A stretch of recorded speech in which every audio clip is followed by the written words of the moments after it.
important to understand what is the reason why you're not supposed to push Moshiach to come. What's the reason? The reason for it is basically, there's two reasons that are probably interconnected. The reason is, the Rebbe said this, I think more than once, is that the words the Rebbe mentioned were Tzaddikim that wanted to be doichek as a case, but Min HaShemayim, they told them they had the koyach to.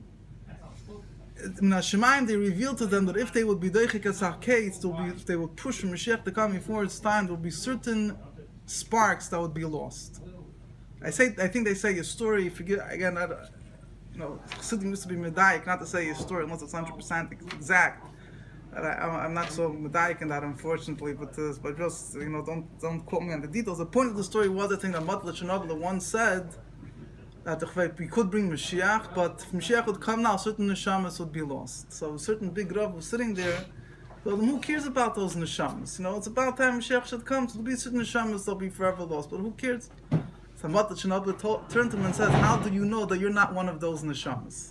So in other words, the point is that if Mashiach would come, if he's forced to come, he would come.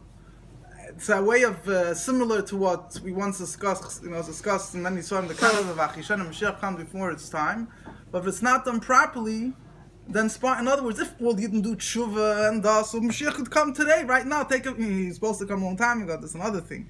But I'm saying even years ago, let's say it was before the Zman, if everyone would get their act together and do tshuva, there's nothing wrong. When it says not to push the case, it doesn't say anywhere that Yidden are not allowed to do Torah mitzvahs, not allowed to do tshuva, not allowed to give tzedakah, because tzedakah is makareves as sagul, tzedakah brings Mashiach. Obviously that's stupidity. Point is, if the Yidden are not deserving of Mashiach, they're not putting their act together, they're just davening and pushing for it, that, in other words, so then what would happen? Mashiach would come, but the Yidden are not fully ready for it, so certain neshamas will get lost. The Rebbe says now that, all the neshamas who we already went through all the birurim, we don't have that to worry anymore. Kolu kolakitzin. Kolu kolakitzin. The Rebbe says, Kolu kolakitzin. At this point in history, you can't say that we shouldn't push off the end of days. Mashiach was supposed to come a long time ago. The Gemara already said Kolu kolakitzin. All the end times are over. So what does it mean to push the case? And there's other sforim that bring down. In the Minchas Salazar, he had someone write a sefer during World War I called Mashmiya Yeshua.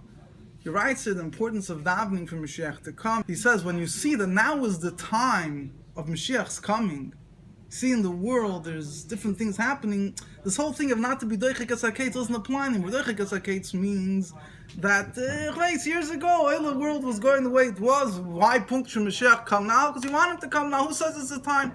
When you see in the world crazy things are happening, which shows already the time of Mashiach, you're already there.